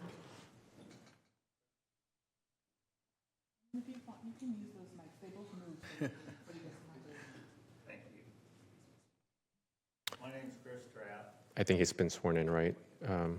Oh, you want me to do the swear in? Yes, please. Do you swear or affirm that the statements you're about to make to this board are the truth, so help you God? And if you do not swear, do you so affirm? I do. Thank you. My name's Chris Trapp. I have been in the permit acquisition business, I guess you could call it, for 15 years. Have yet to lose one, batting 1,000. Done many conditional use permits. That's actually why I was reached out to. They wanted to go from a temporary annoyance of continuously reapplying and going through it and reapplying they wanted to get it put into the deed as an allowance for what that parcel activities could occur. And I originally had started down that road. Then I found out that they had temporaries, so I reached out in that direction because I figured it'd be quicker. You already went 2, should blow right through and get a third one. Then I found out there was issues, so kind of threw a pothole in it. But my original intention was for a conditional use permit. So they are in that frame of mind as well. They want a more permanent, less cyclic event of, application and this kind of fun stuff. But so they have the right intention to make it a complying, accommodating, more permanent activity out there. So I just don't think that was being brought about or anybody really even know. I think I might have talked to Regina, is that? Way back when, and she had mentioned stay with the temp. So figured temp could go while we're applying for the conditional use permit. So go transition from temporary right into permanent, because it takes 10 months, I guess. It's a longer period to pursue that more permanent. So kind of threw the timing all off on trying to pursue that since we're struggling with the temporary. But so I just want to let you guys know that I've done a lot of this stuff, so I was trying to bring that experience forward. And just there was all kinds of stuff that was being brought up that was out of my scope. I'm not a litigator, so. But anyway, I just wanted you guys to know they were trying to get the more permanent pursuit of completeness for the parcel. So that's all I wanted to say. Thank you. Also, earlier you asked, if you were to grant the permit, we get additional dates for 10 times. It's just because of the way the horses train and the way that the horses are. Usually you tend to do every 3 weeks or so for the horses, to give them rest time and everything. So it will be almost impossible to be able to gain all those dates that are already lost in the last few months that passed. So all I can say is if you guys were to grant the permit, just give me the opportunity to show you guys the next couple events. Take it as, someone coming new and trying to do the right thing for us. And just be able to take that into account that, there's someone new, someone that knows what he's doing, someone that has never had any issues with that. And that I'll be bringing this up. And in the future, something happens. Of course, we're going to do it next year again. Then you have the basis that's it. You guys didn't do it with someone that knows what he's doing. Then we're not granting it no more. So I'm just asking, just take that into account that someone new is coming into the grounds and that he will just whatever left dates are. It's probably like 4 dates left on the calendar year. They're left. And why not a tryout for me, for the family? Okay. Thank you. Thank you. Okay. I think that concludes our comments here. I'm just going to be opening up for, and we did confirm that there are no other public comments. We have Madam not Clerk? received any additional comments. I think let's go back to deliberation and If I could just maybe ask one quick question of staff. It won't require a rebuttal. I think this is pretty yes or no. Is there, with this application, I know with other events that are larger in scale, people are required to provide a parking plan, a security plan, any of that associated with this type of event? Not with the prior 2 use permits. We were primarily under the impression that it was supposed to be for showcasing the dancing horses and some horse racing exhibition. Since then, there have been indications that they're also doing rodeos, concerts, and things like that may be having a larger number of folks and activities, and we probably would have conditioned the temporary use permits differently in those cases. That was it. Last question. All right, no, not a problem, Vice Chair Devlin. Any other questions for staff or any deliberations, any thoughts, feedback, or entertain a motion? Well, okay, let's, if we could get either deliberate or have a straw poll, because I want to have a sense of how you're going to vote. So you're going to need to adopt findings. We're going to need to see, the way it breaks down with full review. So if we could do that, and then I've got some draft findings here, depending on which way you go. So we'll need to talk about what you do with those. So, You don't want to kick off deliberation? Yeah, let's kick off. but I'd like to ask a question about the findings. Council's telling us we have to make some findings. I think that's going to be dependent upon the outcome. Well, he kind of indicated either way, right?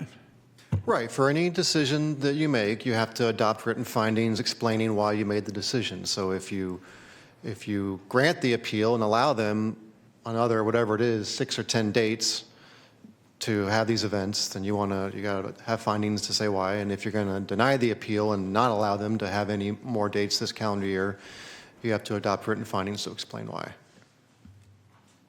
And, okay, and you've already worked on some of that language both ways? Not both ways, but either way, we have to scribble some down if necessary. But I want to see, which way you're going to go, and we'll figure it out. Thank you. Do I have any of my fellow commissioners who would like to provide their thoughts and feedback as we deliberate? Care to volunteer first? I have 3 sets of eyes looking at me. You don't have to go first. No, no, that's fine, Mr. Vice Chair. No, I think there's, one, it's acknowledged based on the agenda packet, and going through the chronology that, there's obviously there's a breakdown in communication, there's a breakdown in the process, there's a breakdown, leading to a cause of violations. And thank you to staff for going through and documenting all those. And obviously that's a concern of mine.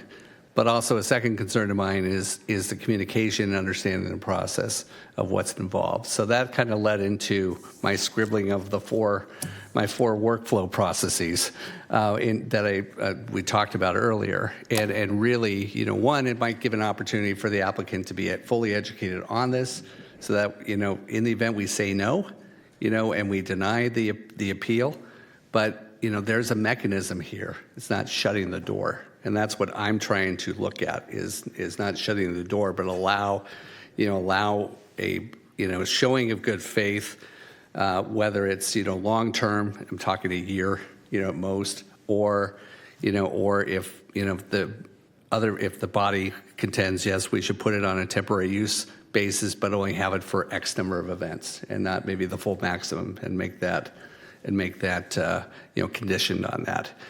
So that, to me, that my consideration is around an education process, communication, compliance with the conditions set forth, so there aren't any code enforcement violations or perceived code enforcement violations. Because also you have to remember, you do have residents, even though it's zoned to agriculture as AR20, there are residents there, and it's a small street.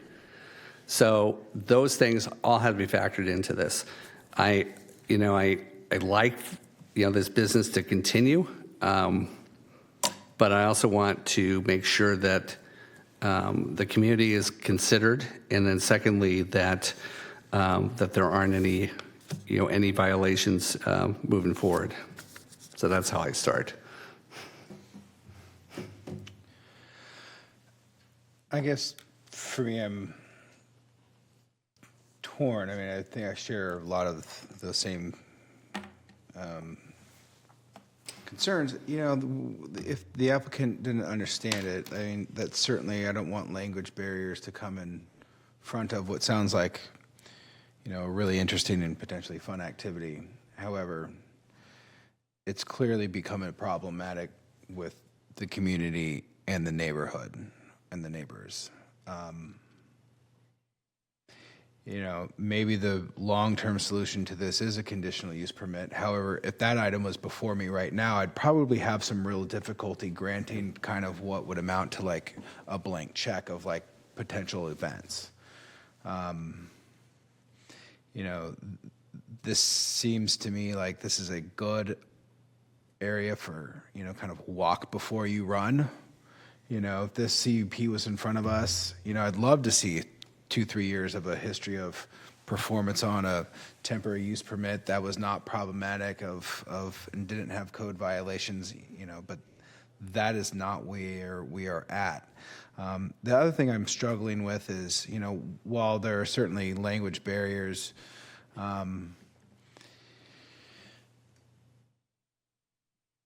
hiding behind your agent of going, well, that was somebody else who did it.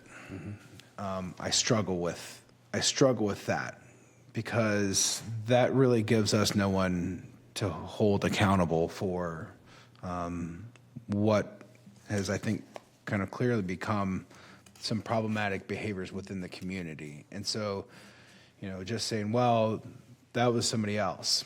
I don't want to close the door on this entirely, because it sounds like it could be something very, I think at some point, interesting and beneficial to the community, and but I just don't know if it's there right now. And so certainly if, the appeal was to, or activities were to be permitted going forward this year, I certainly don't think I could support anywhere near 10 events. That just seems like a very big number. I think the other kind of thing that I'm kind of missing here is kind of like the overall plan for this. Here's, we're gonna have 200 people, and here's our plan of how to park it, and here's, our plan for having security. I mean, I've seen, more robust plans for smaller events. And I think that's in some ways kind of like the missing piece that would maybe make me feel better of granting some number of events of like, look, here's how we're going to change this. Here's what has changed. And right now it's like, well, we're just going to do it differently. We've got somebody else running it. And I don't know if that necessarily is enough of an assurance of that these problems won't be replicated. Yeah, this is a tough one for me. I do appreciate and am sympathetic to the language barriers, but it's clearly become an issue. Problem with the neighborhood, not the language barrier. So, if you're talking about a straw poll, I'm kind of on the same concept to what you just heard with the two previous commissioners. I don't want to shut down a family event in an event center or a future possibility to make it something good for them. At the same time, I don't think that, that there shouldn't be some kind of a consequence to what has appeared to be at least 2 years of stuff that has gone awry. And regardless of who was there acting as the intermediary with the property owner, it's still the property owner's decision and responsibility. I'm not quite sure, process-wise, whether our denial or granting this appeal, say if we were to grant this appeal, then we grant it and put restrictions on it? Yeah, it sounds like there's some, some of you maybe are on the fence, but you can't change the entitlement, but you can impose conditions. So if you're worried about things like parking or total attendance, I think the last permit said max 300, but then the number we discussed earlier was 200. If you want to discuss number of events or dates, things like that, yeah, you can attach conditions. I mean, if I don't get a big protest from staff, but yeah, in my opinion, yes, you can condition the temporary permit as part of granting the appeal. So I am on the fence in terms of I want to support staff. They did a good job, and there are the violations. There were the issues. At the same time, I don't want to totally shut down this family's ability to do this thing. So I'm looking more in the realm, I would be willing to do more in the realm of granting it with restrictions. So, but I'm not stuck on that response, Mr. Chairman. So it's kind of one of those things that, you may be the one that have to help craft this. Mr. Chair, could I ask a question of Bill? Yeah, please. For our council, what are the, maybe this is for Todd also, but what is the clock that we're kind of operating under this current appeal? If it's on the agenda today, if it was on the agenda tomorrow, I mean, is there a timeline in which like the appeal expires or that decision is made by default? Well, okay, along those lines, I might not be answering your question directly or understanding it directly, but my concerns are if you guys end up 2-2, that's not an action, and how we handle that, I'd much prefer to see, you need a majority of 3 to take any action, and if we need to have a full board of zoning appeals, that's going to require a future meeting. So that's been running through my head right now. The other aspect of that occurred to me is how long, if you were to grant the appeal, thus allowing 6 months of a certain number of outdoor events, how long it takes them to get the business license for that, because I think that's a condition of this temporary use permit. So is that automatic, or is that a whole nother process? Does that take them another 2 months or 3? I don't know. Those are the time kind of considerations that I'm aware of right now. So, I mean, maybe staff can speak to that in terms of the business license, if that happens quickly, or is this all a moot point? Would it take them 6 months to get a business license? Typically, new business licenses are typically processed within 45 days from completion, from receipt of complete application and payment. 45 days or 4 to 5 days? 45. Okay, so another month and a half. Commissioner Oxide? I mean, going back to my initial comments about being not so much torn, but trying to find a solution here. To one, as Commissioner Verga indicated, some consequences, but secondly, looking at, okay, not trying to eradicate a family-owned business. I mean, I think we could look at potentially looking at conditions in terms of, and I've chaired events for 500 people downtown where I've had a parking plan, had to submit downtown Sacramento partnership, work with the police, meet with the city, over and over and over. And that was for 500 people. And I did one for 2,000 back in 2010 on Capitol Mall. It was much more exponential with that in terms of written deliverables. So that's not what I'm at, necessarily say, I do believe that there has to be some type of communication plan and outreach. I do believe in this case, maybe a parking plan, how it's going to be, how security is going to be handled. I would potentially be looking at, in terms of, where it grant the appeal, condition of maybe, along with a business license, and also what the sheriff indicated in the letter, maybe 3 events for the rest of the year, 3-4 events, not 10, to demonstrate, for the applicant to demonstrate good faith, with that. And if they're looking to do a longer-term conditional use permit, then that's correct. I appreciate what code enforcement pointed out, because, there has to be some, regardless of a language barrier, there has to be some accountability, for this process. And if there are any, let's say, code enforcements that are there, that could be subject to immediate revocation, potentially. So some food for thought on this. So I think for me, where I think settling is if either, deny this appeal, and they would have 12 months to kind of come back with a plan of what these events might look like as they apply for a new special use permit.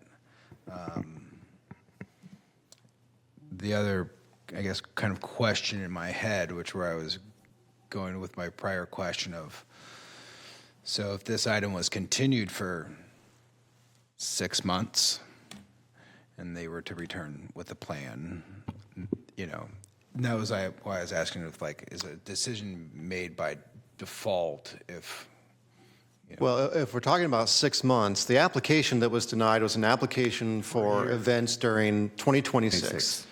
And so it's moot in 6 months. They would apply for a 2027 temporary or a normal CUP. however, but their clock would start 1 year, so their clock upon denial would begin in July. So I want to clarify on that 1 year piece. We looked up the zoning code. It actually says, the planning director, except on approval of the planning commission or the board of supervisors, shall not accept any application for a variance, conditional use permit, or special development permit for a period of 1 year following the denial or revocation of any such permit for the same premises. So that clause, except upon the approval of the planning commission or the board of supervisors, is important. And maybe this is an interesting wrinkle, though you're acting tonight as the Board of Zoning Appeals, but you're the members of the Planning Commission. Does that create any challenge there? I think what I heard, I wish I had it right in front of me. I don't. I think what I heard was that the Planning Commission or the board can allow Correct. an approval within 1 year. That is So they correct. can apply. So thank you. I think I heard Todd's did. nodding too. So hypothetically, if the Board of Zoning Appeals denies the appeal right now, the owner and applicants could apply for a use permit or a temporary use permit.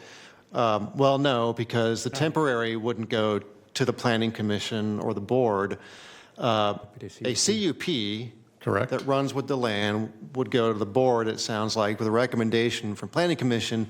They could get that going right away, but they're still looking at the same. We're going to have a similar kind of hearing, I would expect.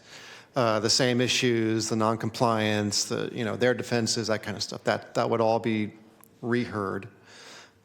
But yet that appears to be the situation. So in terms of a temporary, if you deny the appeal, then it's another 12 months. With this exception. Well, the thing is, But how do you make that exception if the application doesn't come before us? But it wouldn't come to the, Doesn't come to us. it goes to the ZA, right, for a temporary use permit? So what Yes. Todd and I are asking is, could the planning commission shorten, based on this, could they then, acting as the planning commission, shorten the time period from 1 year to a shorter time period to reapply? No, this is not the Planning Commission No, here right now. Yeah, As the board. And they can't change the zoning code. it's not agendized. And Yeah, a temporary no, I use mean- permit wouldn't go to the Planning Commission anyway, right? Going to BCA. No, but this is saying that the board, the planning commission or the board of supervisors could lessen the amount of time from 12 months. The planning director can't accept an application for that site within 12 months. That's what I'm- Except as, I read this as Yeah. if the Planning Commission or the board had jurisdiction over the entitlement. okay. Got it. Okay, that's where we were wondering if there was any Yeah. wiggle room for So- them to allow for them to submit sooner. So no. So what does that mean? So denial of It's the 12, appeal means they have to wait 12 months 12 months. for a temporary use permit. But that's not But they could come in right away for a normal use permit, a CUP. Additional use permit. conditional use permit. Right. Yeah. Yeah, they don't have to wait. the 12 Or months. you grant the appeal with conditions and you limit the number of events and you limit the number of people and you require a parking plan. You can delegate some of that if you have a standard to the staff on what would qualify as a satisfactory parking plan. Is there any other language in the code that might grant us the authority to permit their appeal shorter than 1 year? I know that's kind of what you're looking at, but Well, that's what Ms. Hartman was asking, and I don't read it that way. So, Mr. Chairman, hearing all this, I've kind of come down on the side that I want to grant their appeal with conditions that we set. That's where I'm at after all this. That's where I'm at now. There's got to be a consequence, but I just don't want to shut it all the way down. And staff has done an admirable job trying to help us get through this process. But just because you're talking about a straw poll, that's where I'm at. Grant it with conditions. I'm, as I indicated, I'm the same way. Number of individuals, maximum number, parking plan, outreach plan, road, ingress, egress out of the area, and then also, of course, with a business license, as well as adhering to the conditions set forth by the Sheriff's Department. and I don't think I'd necessarily be opposed to that. However, I think I'd need all of that in front of me. I think some of the violations are just too significant, which is why I was, kind of alluding to like this matter could be continued to, some point later in the year. I don't want to kick the can down the road. You can. I mean, yes. If the question is, can you continue this? Yes, you can. We could. If I may, now maybe share a couple Yeah. of thoughts here. And I appreciate all of my fellow commissioners and the staff for the hard work in making this. I think that we need to go back to really what we're being asked, consider what would be potentially precedents casing, and recognize not just the history. I don't think that we're dealing with essentially negative actors. I don't think so at all. And with all the considerations that we brought up, whether it's the language, whether it's the turnover of staff, whether it's the impacts to the community, my one question to the team is, if we were to allow them to do this and essentially overturn the BZA's, or we are the BZA, overturned the decision of the denial, are we then hampering their ability to, and I quote, that their representatives have mentioned this, that the opportunity is there, nor the intent to make sure that this would be a more permanent change. And so things that you all have mentioned, compliance, plans, studies, more things to hold them accountable. These are things that are going to be put in an overall packet on a CUP. That's kind of where my conflict is rising, because these are the things that, as one of the representatives have mentioned, person's batting over 1,000%. I don't even know if that's possible, but that seems to me, from the evidence that's presented to us, that they have now hired somebody who would be able to, and again, quoting what they had presented to this body, allow them to transition to a more permanent use, with which case, and the staff have already as well recognized that there will not be any prejudice, because this would be wiping the slate clean, and that they're going to be looking at it as a case-by-case basis and not necessarily what is being open, hamper their opportunity to actually get to a longer term and not just a cyclical way, with which case they could potentially have a much better opportunities for their communities as well as their family members. And so that is my concern right now. If you were to ask me, I am inclining to uphold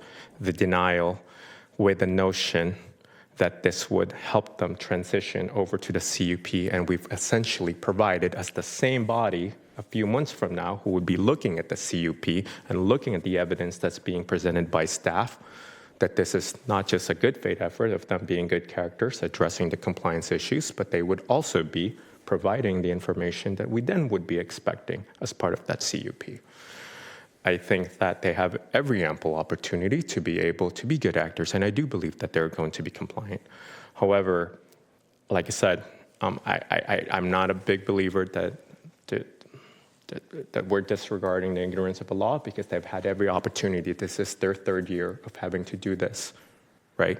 there are also other agencies in our county that have been involved in this, not just business license, not just the sheriff's department, not just the DOT, which I failed to mention, but also the DA, right? And so we have to be able to, as a body, recognize that it's not just the planning department that's considering all of these, that we are trying to be good agents for our citizens of our county to hopefully not just follow the rules, because we would expect every business to also follow the rules, but also make sure that they have ample opportunity to do the right thing in the shortest time possible. So that is essentially my concern. I'm leaning towards, or at least my feedback, I'm leaning towards denying the appeal right now, knowing in full good faith that this body would, and the staff here, would give every ample opportunity of providing them technical resources, language, and culturally available resources that will allow them every explanation. Now, we're not going to be providing them legal advice. We have to make sure that we treat all of our applicants fairly and equitably by what's expected of us by the letter of the law. But if there are opportunities, let's say from the local chambers, the Business Education Resource Center like BERC, or there are opportunities that's going to be afforded for them now that they also have retained potential, not just counsel, but somebody with a real estate background and somebody who's also applied for and have submitted over 15 years of applications. Now I am led to believe that they are equipped with a team that can help them transition from this and essentially not just wipe the slate clean, but an opportunity for them to bring forth a stronger application when they are ready for the conditional use permit. So I will pause there. I am intending to move the item as and follow the staff recommendation with a full faith, knowing that I think our staff would be able to support them when they're ready for their conditional use permit in the near future. Second that. Sorry. You had the council That was pretty fast. So now you're 2-2. No, I didn't say that. I was throwing out. Oh, you guys are tentative. Okay, it was for the record, it's very tentative. Okay, You so know, let me just, so there's a motion and a second now to deny the appeal. Okay, so We've you gone need, beyond we've gone beyond the straw poll now. right, Pushing now, on the now tip- on the you're table. gonna have to take a vote unless there's a withdrawal of a motion, but you don't have to do that. I just want to say, you need to adopt findings. The findings I drafted were based on the staff report, so they are findings that support a denial of the appeal. It's a page and a half. It's a draft. You can do anything you want with it. You can modify it. You can add to it. You can take away. I don't know how the four of you are going to vote yet, but I am going to pass these out right now just so you can look at it, because that would have to be part of the motion to deny the appeal, thereby upholding the ZA's denial of the application. Oh, thanks. I'm going to hang on to one. Todd has one. I have to just tell you, I understand the process. It's just, I have a hard time with, denying something and having a reasoning handed to me. Right. That's why you can delete anything you want. This is a suggestion. Bill, do we need But you need to have something in writing. correct? In an administrative appeal hearing, you've got to adopt written findings. Do we need to read these into the record, or? No, so I've submitted a copy to the clerk. Now, however you may revise it, you need to read that into the record. So this would be just become, if we agreed to how it's written, it would become part of the record. Yes. Basically. And what you got is just, I summarize the staff report. That's really all it is.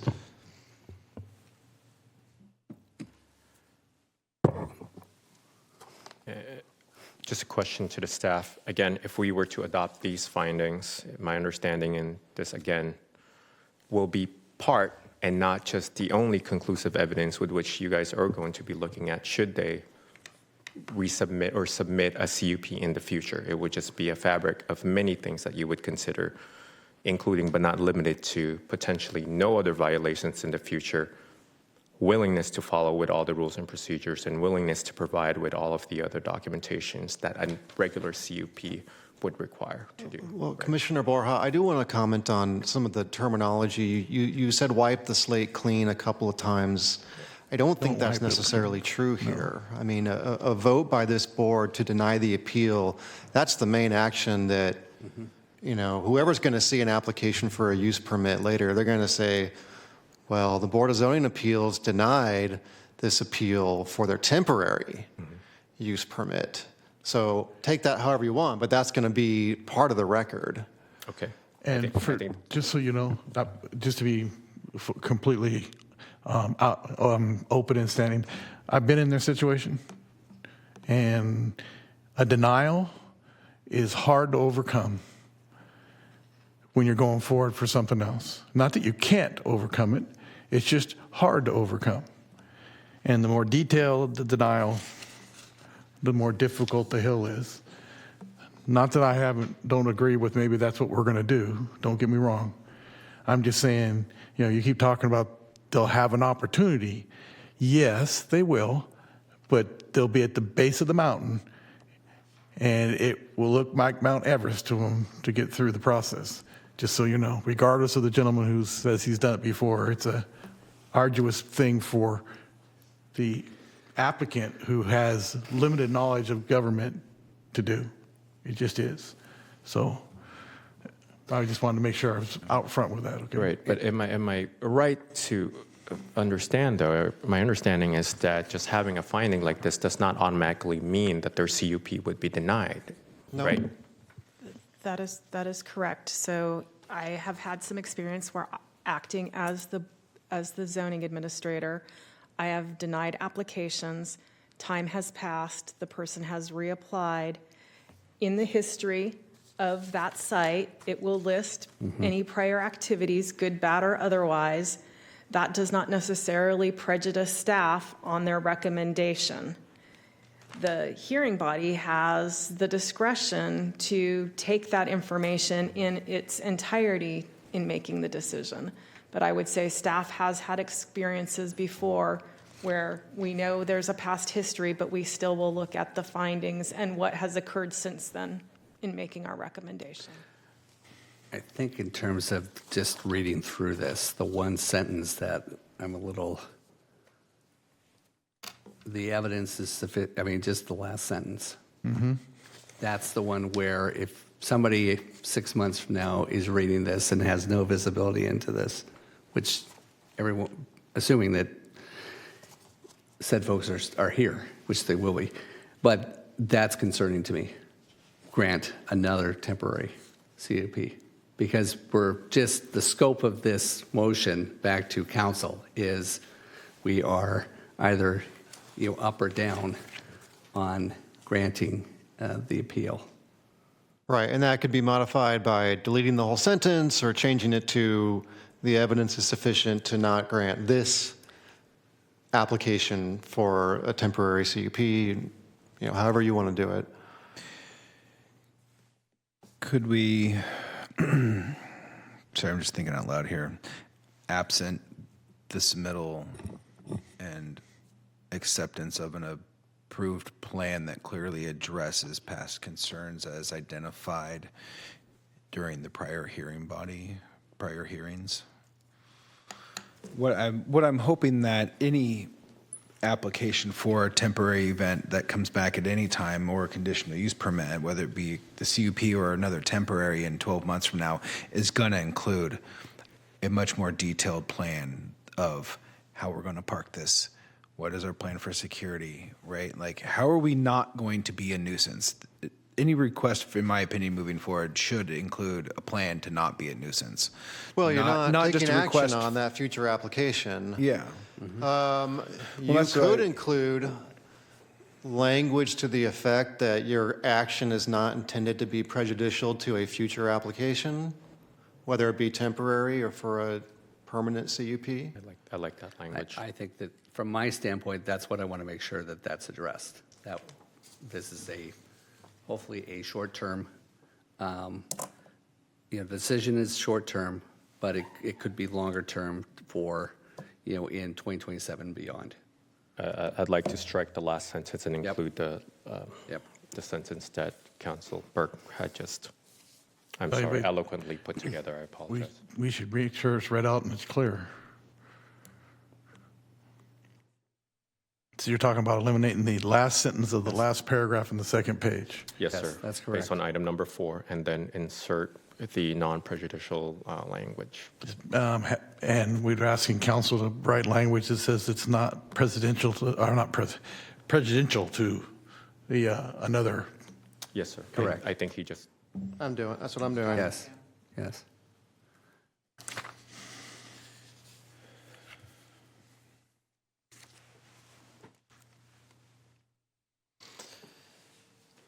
Okay, I got that. It deleted the final sentence of the draft findings and added a sentence to the effect that this decision is not intended to be prejudicial to any future application for a temporary CUP or a permanent CUP.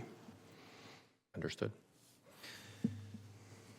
Do we need to? So you need, so the motion and Second needs to second be need to separate. concur on the changes to the findings. Yeah, I would concur with that change. I concur with that change as well. Okay, so I think I'm seeing a nodding head, so I think you're going to have a clean, looks like you may have a clean vote on this, or enough to not put us in the awkward position of a 2-2. But any further deliberation? If I could speak to the motion now. Yes, so, to me, this is why I'm here. It's to look at and deliberate on what is best, not just for the applicant, but also in the county's interest. And having the ability to not shut the door is, I think, in the best interest of the applicant, and also provide some time to work out those issues as well. And it does not at all preclude a longer term of getting a conditional use permit to operate this more than just on 10 dates or 9 dates that it is. But it does allow for the ability to take the opportunities that are at that facility to a different level, potentially. Thank you. I just have a general question. As part of our denial, can we shorten the length of time that they have to appeal instead of a year? Well, it's not an appeal. I mean, There have to been submit. versions of that question have been asked, and where I am right now is that the use permit, a permanent use permit, they can come in and apply tomorrow. Point, Yeah. at any Yeah. point. I'm talking about the Any temporary. There's a temporary, is a 12 months would apply. And we could, as a result of this, we couldn't put in there 6 months and they can reapply? No. Okay, So we're not changing ordinance. okay, that's what I was wanting to know. Just want to make sure, if the motion is still, motion still stands, if you could restate it to include adopting the findings and just restate it to make sure we're all on the same page. Okay. I make a motion to, sorry, I had it in my head now. I'm trying to pull the staff report. Make a motion to deny the applicant's appeal and declare that the findings that we have here, or include the findings that we have here with the edits that were made and it's discussed. And I would still second that. Okay, so that upholds the denial of the application by the zoning administrator, That's correct. just to be clear.